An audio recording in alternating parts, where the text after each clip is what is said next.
తను ఆడినటువంటి ఆటకు, తను చేసిన పోరాటానికి, తన జీవితాన్ని తెలంగాణ కోసం సాక్రిఫై చేస్తే ఇవాళ ఆ గద్దరన్నకి ఏమాత్రం గౌరవం ఇవ్వకుండా అవమానపరుస్తూ భారతీయ జనతా పార్టీ కార్యకర్తలను చంపినటువంటి గద్దరికి మేమెందుకు అవార్డు ఇస్తామని మాట్లాడినటువంటి కుసంస్కారి బండి సంజయ్ ఇవాళ ఒక గల్లీ లీడర్ కన్నా మినిమం అవగాహన ఉంటది. గల్లీ లీడర్ కన్నా అధ్వానంగా ఇవాళ ఒక కేంద్ర సహాయ మంత్రిగా ఉండి తను ఇచ్చినటువంటి స్టేట్మెంట్ ని ఇమీడియట్ గా వెనక్కి తీసుకోవాలని, ఆయన్ని తెలంగాణ రాష్ట్రం నుంచి తరిమి కొట్టాలని తెలంగాణ ప్రజలకి పిలుపునిస్తూ కేంద్ర సహాయ మంత్రిగా ఇమీడియట్ గా బర్తరఫ్ చేయాలని నరేంద్ర మోదీ గారిని డిమాండ్ చేస్తున్నాను.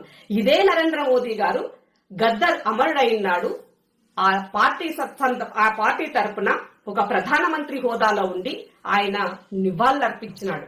దానికి సాక్ష్యం ఇదిగో ఆ రోజు ఆయన రాసినటువంటి లేఖ ఇవాళ తెలంగాణ సమాజం ముందు నేను ఉంచుతున్నాను. బండి కళ్ళు తెరుగు, తెలియకపోతే తెలుసుకో, మర్చిపోయినట్లయితే గుర్తు చేయడానికే నేను ఈ వీడియోని ముందు పెడుతున్నాను.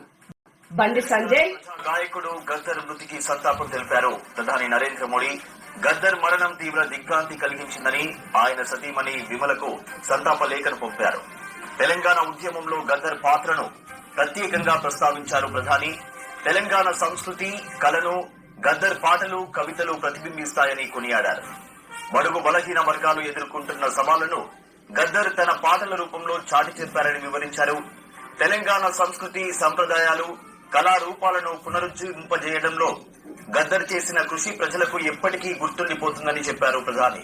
బండి సంజయ్ గారు ప్రధానమంత్రి ఆయన లేఖలో పొందుపరిచినటువంటి, ఆ రోజు పంపించినటువంటి సంతాప లేఖలో ఉన్నటువంటి మాటలు చెప్పులు మోసిన వాళ్ళే గాని వాళ్ళ యొక్క మేధస్సుని మెదడులో పెట్టుకోలేకపోయినామని నాకు ఈ సందర్భంగా అర్థమైంది.